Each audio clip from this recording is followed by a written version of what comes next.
Hey guys, what is happening? AnimetalViking here, and welcome to another episode of Discography Rewind, where I review a band's entire discography, with the exception of EPs and B-sides, whatever, anything that's not part of the main discography.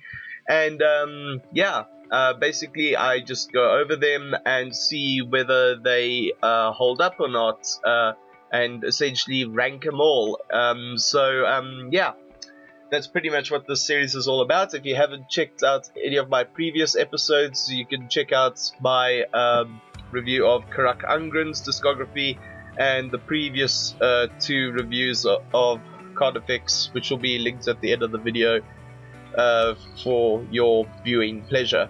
Anyway, plugs aside, let us get into this album. Okay, so this album is the third offering from American-based deathcore band Carnifex. Now, this album is,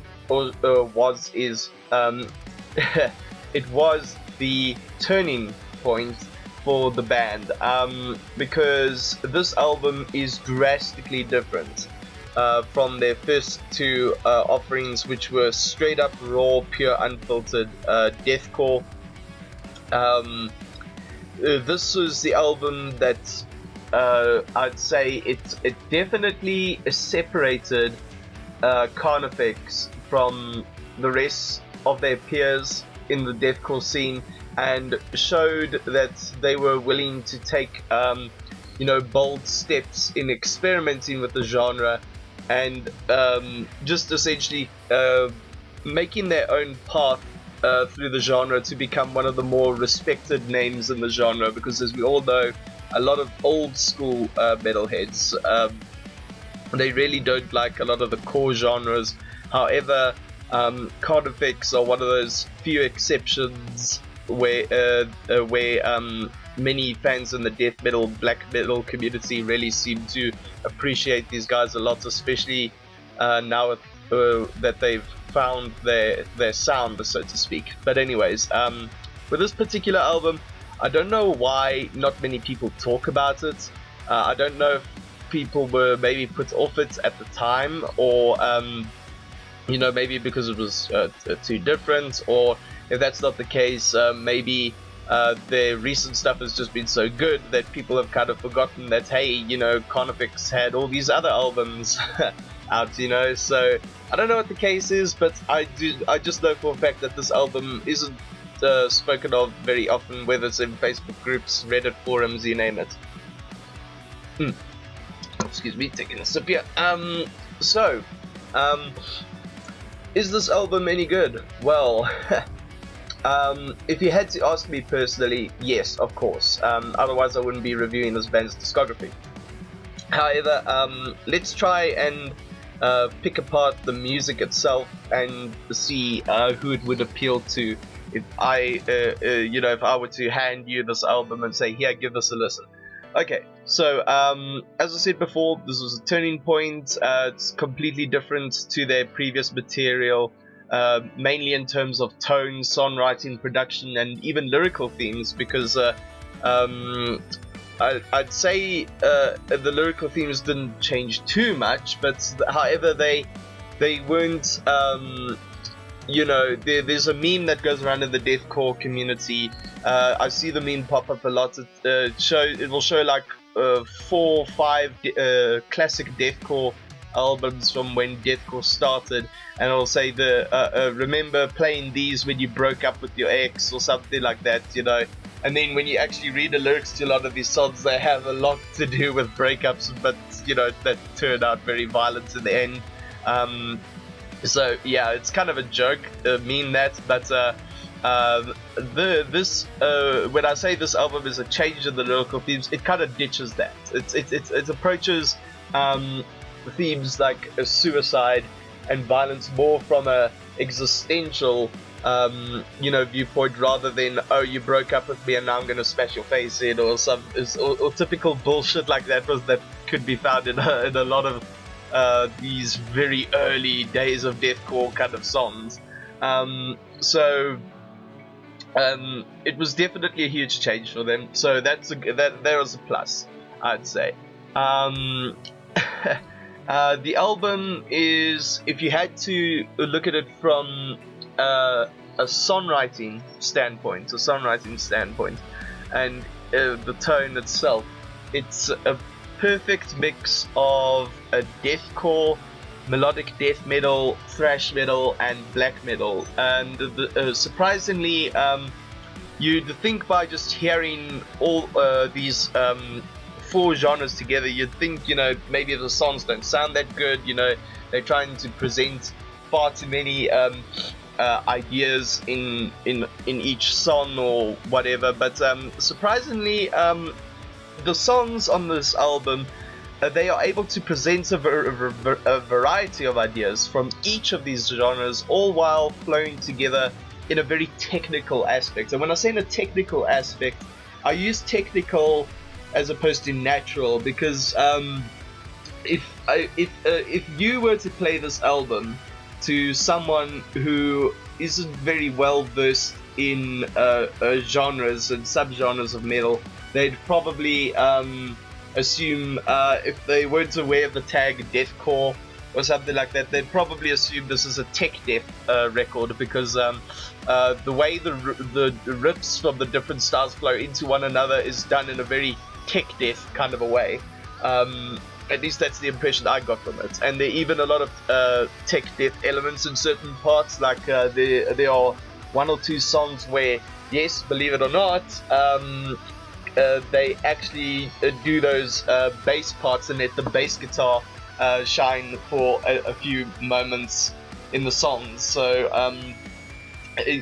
which is very unexpected. You never hear bass being used a lot in modern metal. It was done in a very, I'd say, Arcspire, Cannibal Corpse kind of fashion, although not for nearly as long or nearly as technical as Arcspire, but still, it was surprising to say the least, and very, very enjoyable. When I say it's a mix of deathcore, it's obviously got the deathcore vocals, the breakdowns, and some deathcore style drumming, and not just the vocals and how they sound, but the vocals, like the techniques, like the almost very fast, if you want to call it inverted commas, rapping, although Carnifex don't do that Attila rap scream nonsense, but you know what I mean is that almost fast scream or fast growl a feeling. That's that technique. That's what seems to be used a lot of the time on this record, and it works surprisingly well. So from the deathcore side, it's got that. In terms of the melodic death metal element, you'll find a lot of riffs here very reminiscent, or what would sound like the kind of riffs that bands like In Flames, Arch Enemy, and Carcass would write. Thrash metal would have to be the speed, because I mean, if there's one band that isn't death metal, black metal, that Carnifex have cited as their inspiration for their music, it is Slayer. And Slayer, although I'm not into Slayer per se, I do enjoy quite a few of their songs, mostly their hit songs, but I do enjoy some of their work, and I cannot deny the fact that out of all the thrash metal bands out there, Slayer are definitely the fastest. And to quote Ice-T from Body Count, speed and precision. That is what Slayer have always been about. So in terms of the speed of the riffs and the precision of them, this is what this album tends to focus on a lot more. And there are definitely a lot of black metal elements to this album, which is a good thing, because I've started getting into black metal a lot more since listening to this band And while I'm not very deep into the genre, I can't say black metal is my favorite genre of metal of all time. I'm very picky about the bands in the genre, but hey, I am enjoying what I have heard for the most part, so it's a good thing. It's a good thing.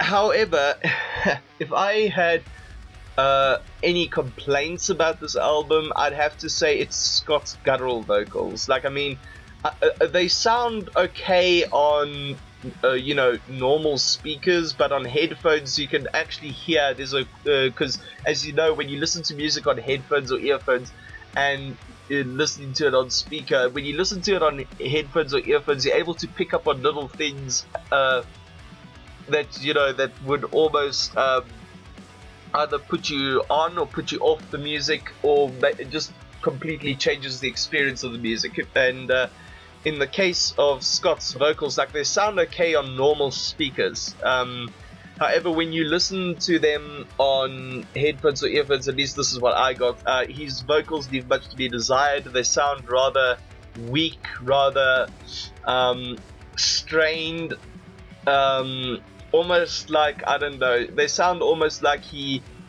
sounds almost like he's doing these low growls while having bronchitis, like where the voice just sounds softer, and then you have all that build up of phlegm in your chest that makes you want to cough, but gives your voice that hoarse sound of thing. Like, so Scott's vocals on this album, in terms of his gutturals, they leave a lot to be desired in comparison to the past two albums, and obviously their more recent stuff. However, I'd say it was very smart of them to put more emphasis and more focus on his black metal style screams, because this album, his screams, in comparison to the past two records, definitely improved significantly. Like, Scott's screams are perfect for black metal. If he were to quit Carnifex and join a black metal band, he'd fit right in. And I think his black metal style screams are truly the best. At least I think so, because they are crisp, they are clear. You can actually hear what he is saying, provided he doesn't do that rap, that talking fast technique. If you can actually hear what he says, it's very clear, it's very crisp.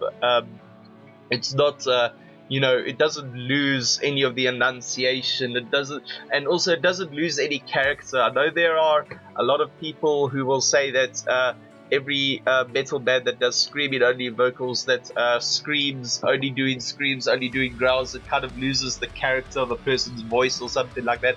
I disagree. Obviously, not everyone can scream, and there are a lot of people who try to imitate and whatnot. But Scott's vocals are very distinctive. You had to put him and some other random big name screamer from black metal in a song together and had them scream at the same time, you would be able to pick out who is who straight away. You'd be able to say, oh, that's Scott Ian Lewis. Oh, that is I don't know, Shagrath, whatever. Take your pick. So yeah, at least that's my opinion. So his gutturals leave much to be desired. However, his black metal style screams really steal the show and take center stage for the most part of each song on the album. Each song, like I said earlier, manages to present the thrash speed of a band like Slayer, the melodic elements of Arch Enemy, In Flames, and Carcass, and the dark, brooding, and somber elements of groups like Bathory, Behemoth, and Cradle of Filth. Because Cradle of Filth are one of the big influences on this group, just minus the symphonic element. And obviously Danny's shrieks, his high-pitched shrieks. This is something this album does very well. It feels a lot more aggressive and a lot darker than their first two offerings. Their first two offerings just felt like, oh, it's brutal and that's it. It's just brutal.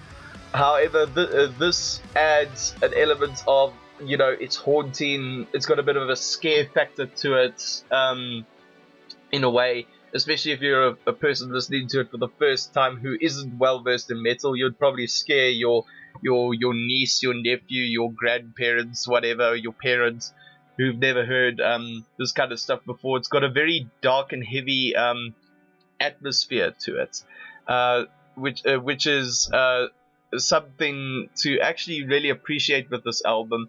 And and the speed only makes it all the more better.